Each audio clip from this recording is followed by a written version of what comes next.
So, good morning everybody, and I heard the cricket went very well, so congratulations. So it's always a pleasure to be here. I have now 20 years visiting India, and I see many faces I know, so thank you for inviting me. And a special thank you to the organizer and Dilip to give me the chance to speak here at this conference. I will talk about hybrid stabilization solutions for plastics, and here you see the content of my presentation. I want to speak a little bit about SONGWON because SONGWON will show you our commitment we do here in India, and that's why I want to elaborate a little bit about this area. And then I have a section on thick section polyethylene with a focus on rotational molding, and a second section on TPO for automotive, and then I conclude. So, SONGWON is in the area now since 50 years. They started in 1965, and it was a family-owned business, starting the business, and the headquarters of SONGWON is in South Korea, in Ulsan, which is in the southeast of South Korea. The family started the business in the PVC stabilizer business, and we still do today the PVC stabilizers, but mainly in Korea and in the adjacent countries. Today, we are the second largest producer of antioxidants worldwide, and we have a real global organization, and also the team of SONGWON is very international. We are very active in many different industries, and I would like to highlight that we are not only in the plastic industries active nowadays. We have also a new product range for coatings, for instance. We recently started a product range in the lubricant market. We are in electronic materials for TVs and so on. So SONGWON really tries hard to build new businesses next to the polymer stabilizer business, which is, of course, our core business.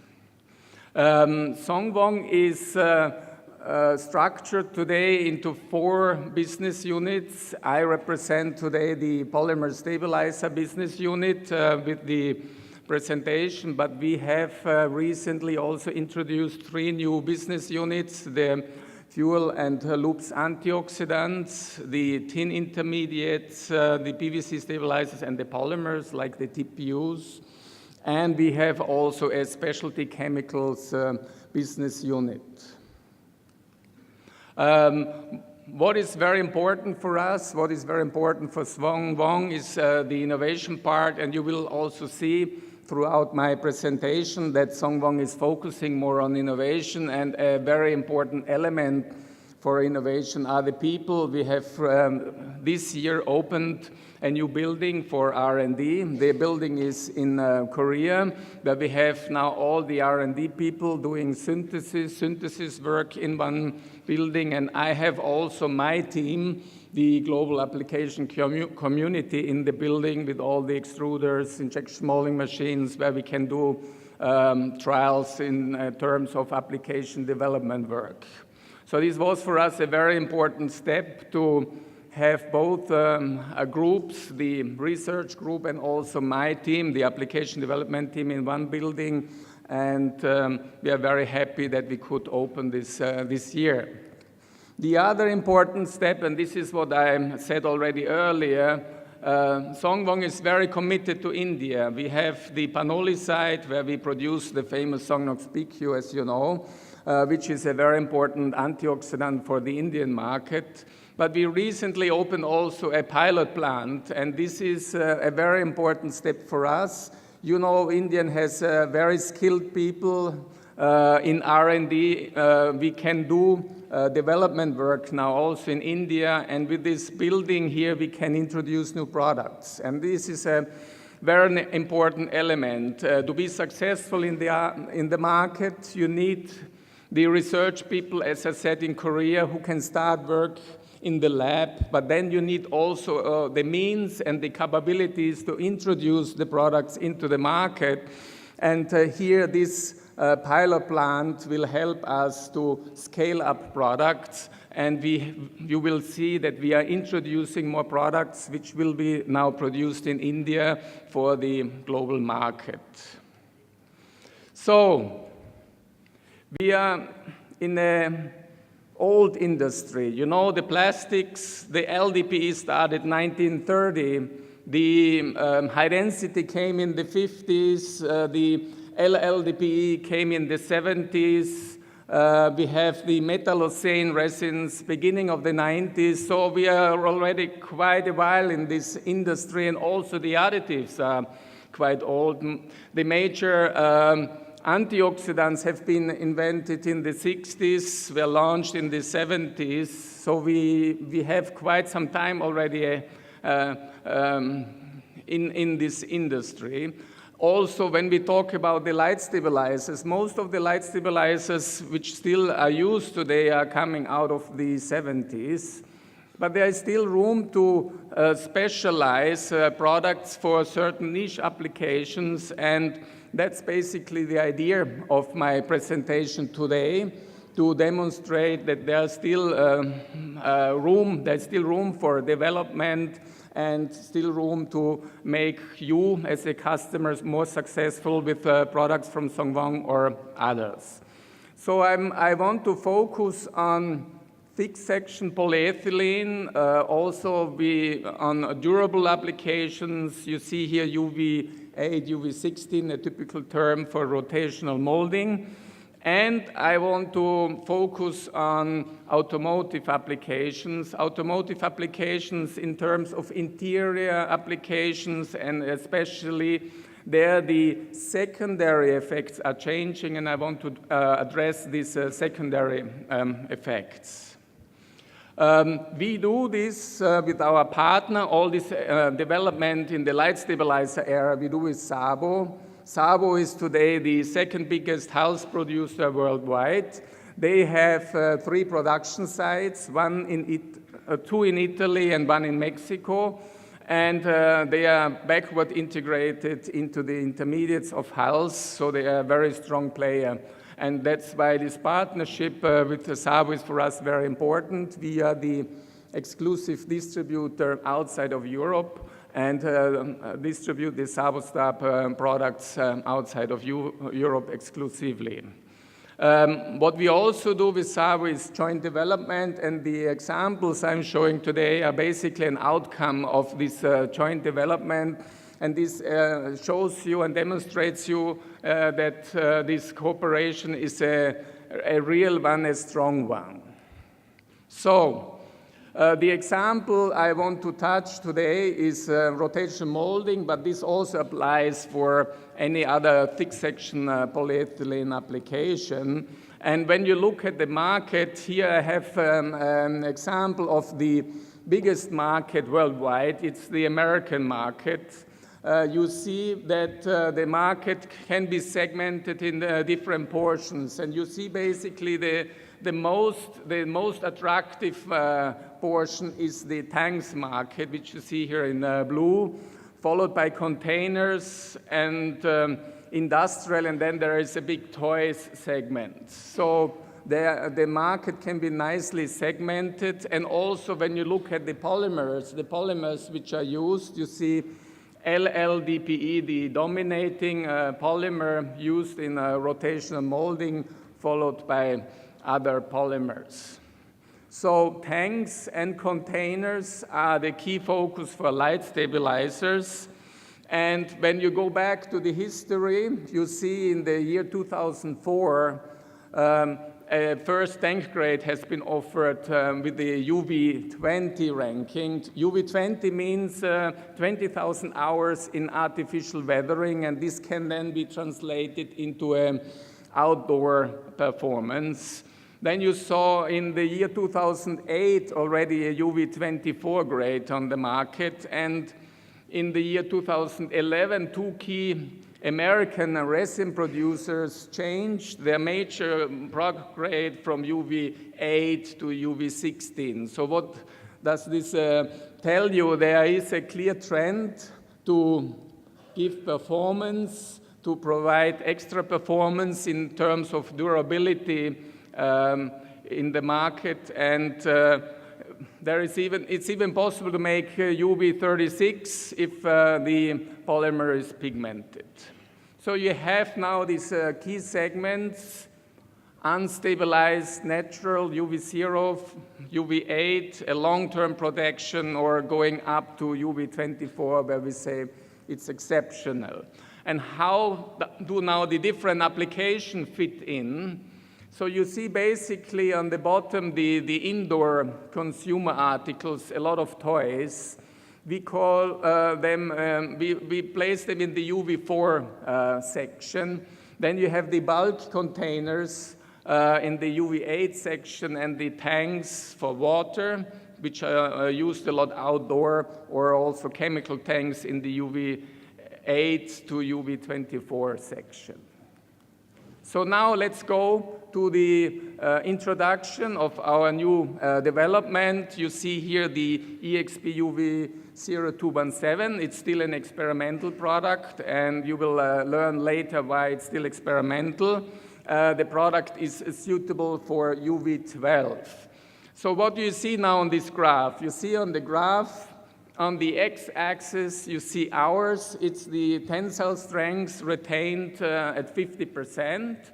And you see three different concepts: unstabilized, then a reference at 3000 ppm. The reference is a high molecular weight house, and then our new development, the EXP UV0217. So the experiment is done in a natural grade. The resin is, this is important, it's a linear low density, a unipole resin. It's a special rotational molding grade with the right MFI and density. So that was important for us in the experiment, to be on a very realistic side. What you nicely see is that the classical hulls contribute to the light stability. You get into the range of UV6, but the new development which we are proposing, the EXP UV0217, outperforms the reference at similar loading, which makes the offer very cost efficient. We see a similar effect also in pigments, and as you know, most of the rotational products are pigmented here, a green inorganic pigment. So you see a similar trend. The high molecular weight hulls a little bit better performing, and a slight reduction on the EXP. That's the effect of the pigment. And we have done the same experiment also with the black, with carbon black.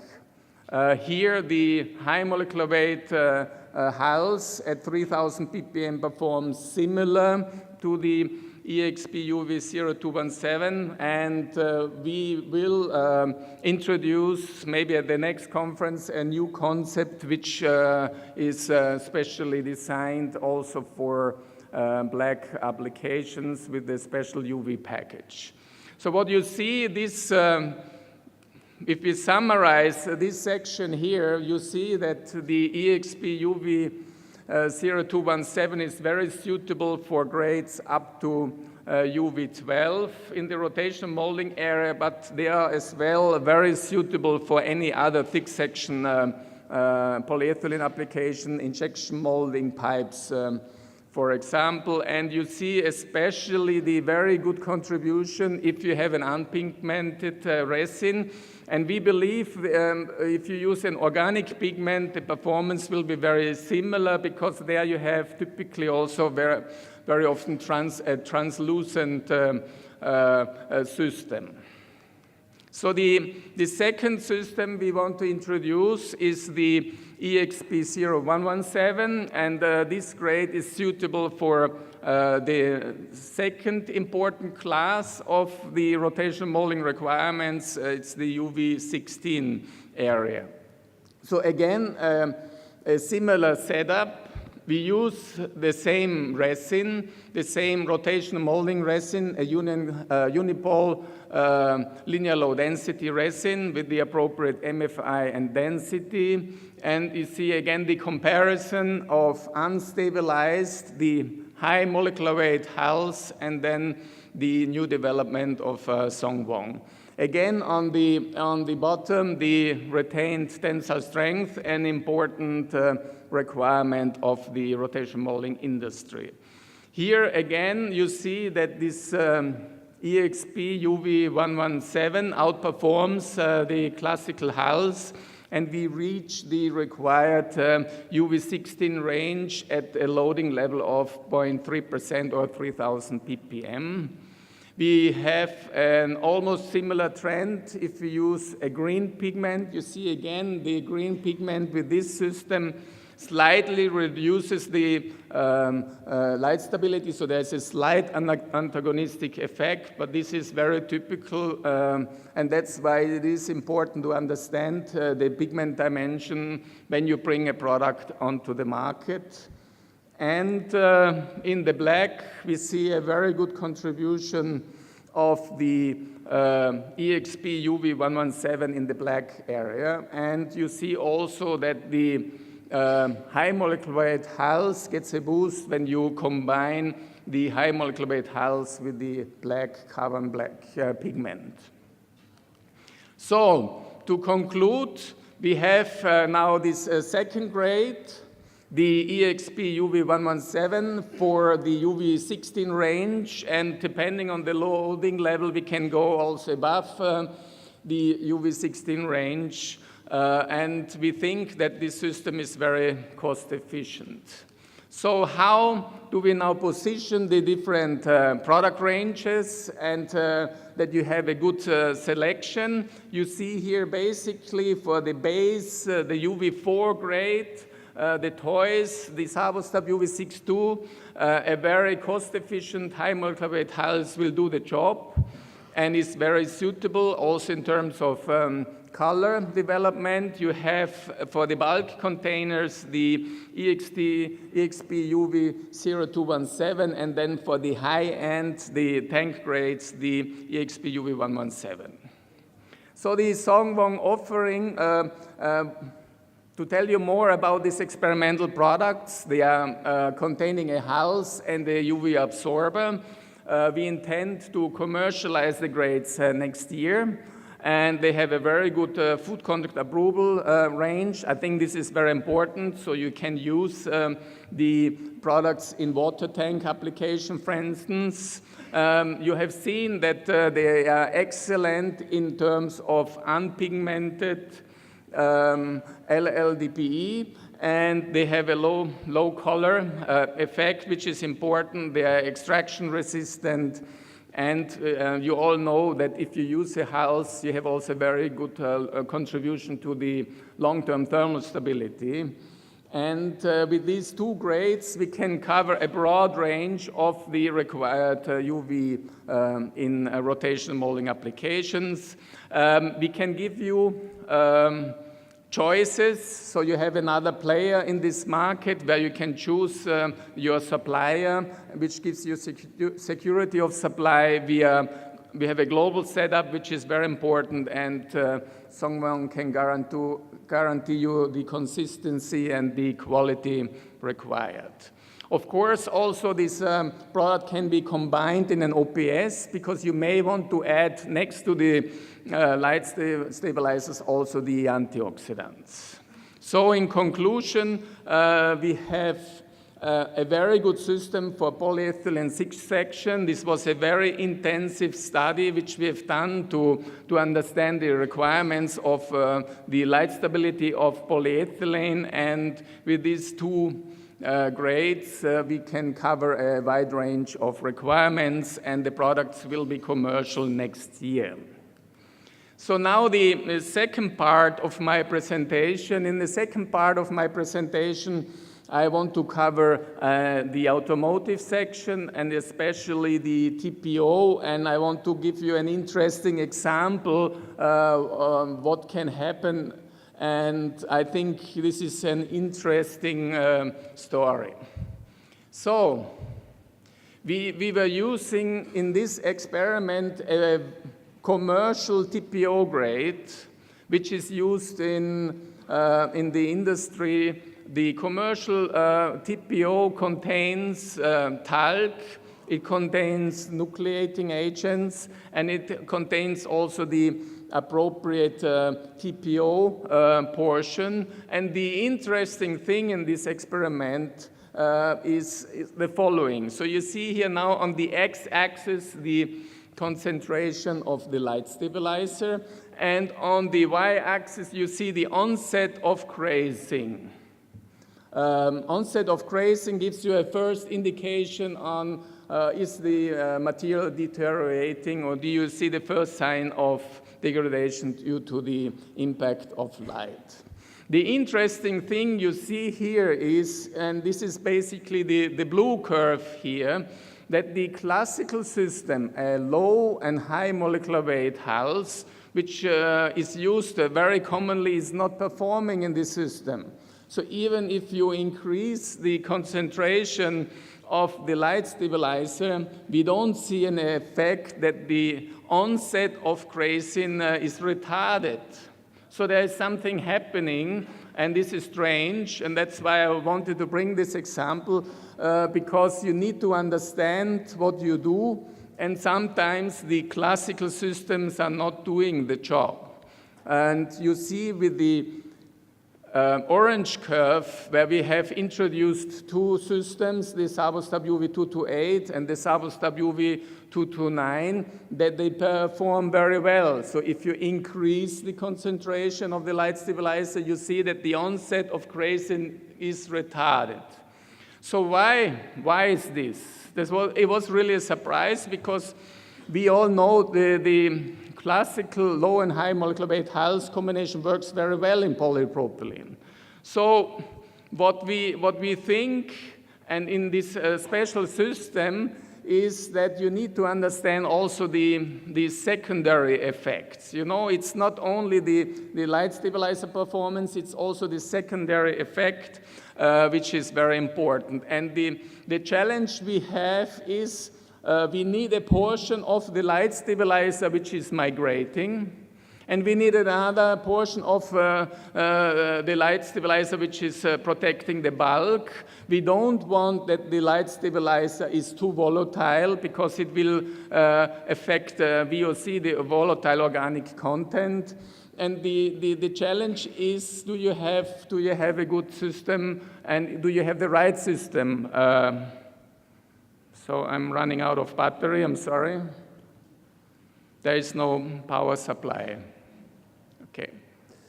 But I'm almost at the end of my presentation. So what do you see here? Here you see basically the solubility of the additive. And what is the story here on the solubility of the additive? So if you go to the top line, the low molecular weight hulls is not very soluble in here in N-hexane, where we also can conclude it's not very soluble in the polymer, so it may tend to bloom. We have other UV absorbers, for instance, which, for instance, the SONGWON 3280 is very soluble, but it has other concerns today. It may go onto the super very high concern list, and we may not be able anymore to sell it. And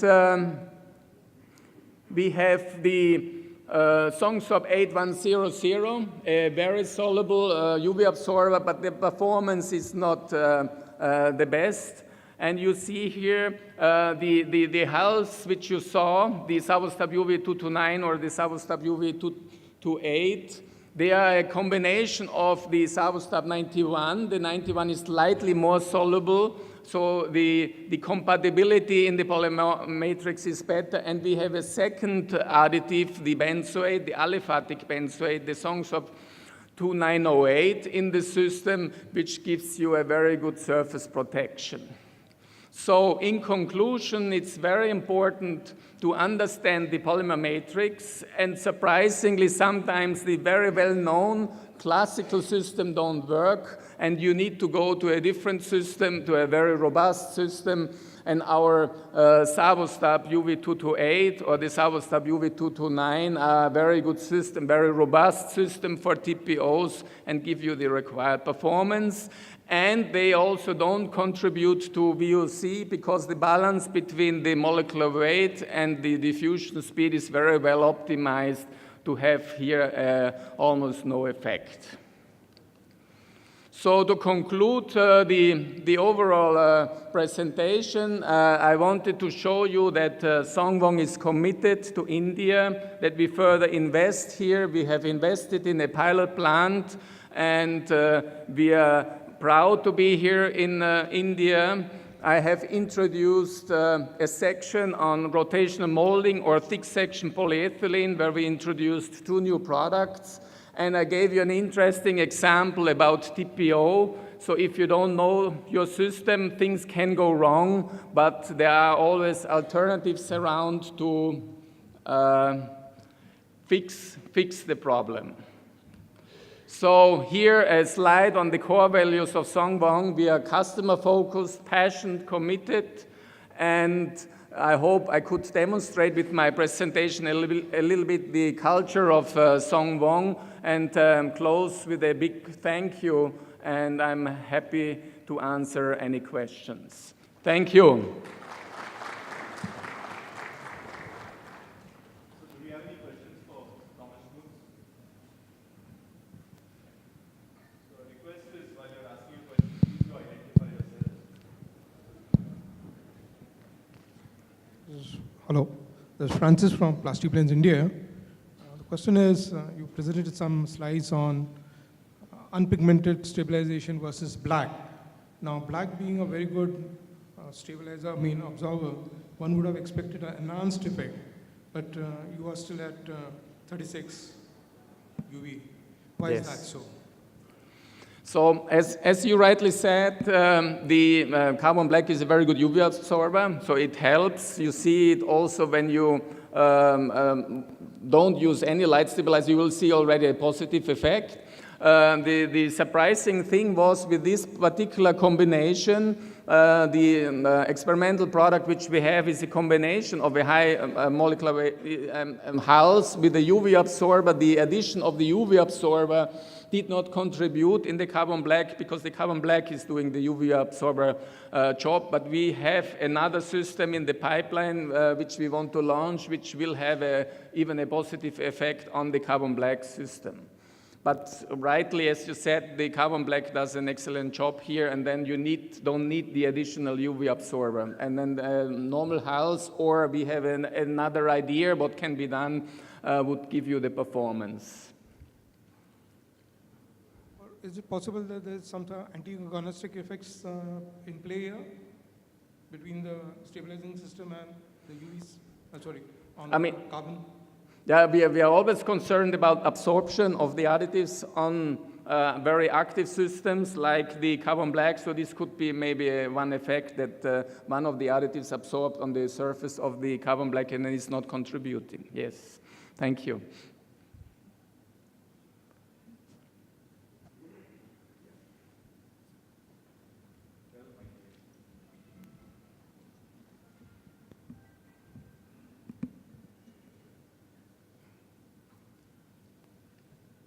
I am Ajit Deshpande from Lifelab Technologies, Thane. We are regularly manufacturing combo batches, means the pigment plus UV. And while making the master batches, we observed that the UV is migrating on the surface of the master batch. My question is whether it is reducing the concentration of UV when the customer is actually using, and how we can avoid to migrate UV on the surface. So thank you very much for the question, and especially one of the systems we were showing here gives you higher performance. So the experimental grades are introduced. So the consequence is then if you make your combi master batch, you will need less of the UV portion, and the chance that you have less migration is high. So it's a very smart strategy to use light stabilizers which are more efficient so that you can reduce the overall concentration. This has an effect in the master batch, but also in the end article. I agree, yes. Okay, thank you.